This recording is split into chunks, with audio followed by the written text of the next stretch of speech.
Kang. Check in 260. Sebelum ni tak habis belajar lagi sih. Hari ni belajar lagi. Ya.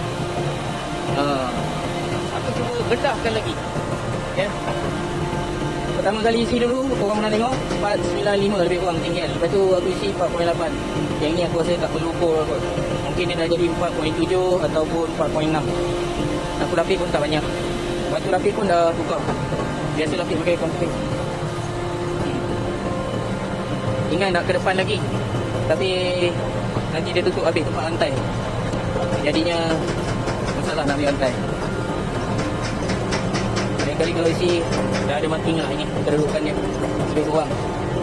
Batu ni ke belakangkan sikit pun boleh lah, tak jadi masalah. Kaki konturik semalam dah bawa.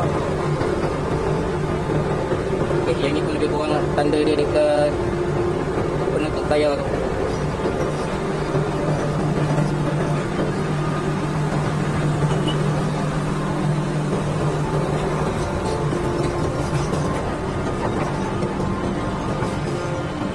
Kaki dia ni nak ke belakangkan sikit. Lepas tu masukkan ke dalam jack, baru boleh ikat. Last sekali genset.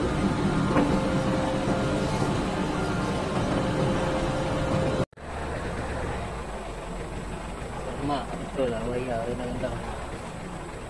Kita tengoklah kita putus.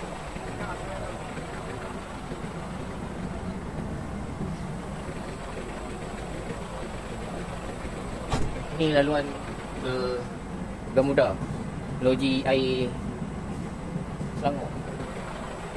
Dia nak buat penambahan inilah pusat rawatan air.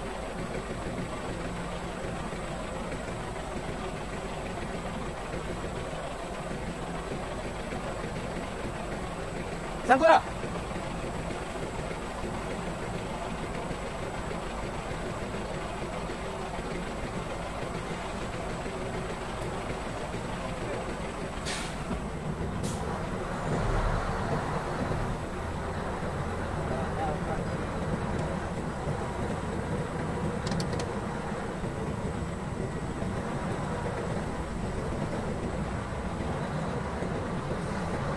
Dalam ni banyak lagi ni. Ini baru je masuk daripada jalan besar ni.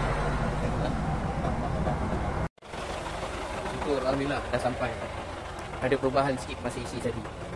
Terpaksa tambah 2 keping. Memulai isi kaki dah simpan dah masa sekeping tu. Tapi kaki sebelah sana tak boleh simpan. Tak tahu apa masalah. Dah tambah 2 keping, papan baru boleh simpan. Ni aku ikat pakai level box depan ni. Sekejap. Dia gear ada hal jap. Bagi dia relax. Ni pilok belakang.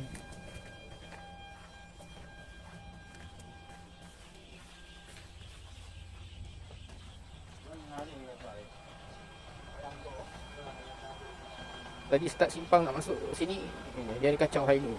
Kejap ada, kejap tak ada. Agak lewat lah sampai. Lepas tu wayar rendah lagi sangkut tadi. Kita nak settlekan high-low ni sekejap. Tahu apa masalah. Bahagian paling tinggi lebih kurang 3.6. 3.6 ni atas lantai trailer. Campur 1.1. Macam aku bagi tahu lah,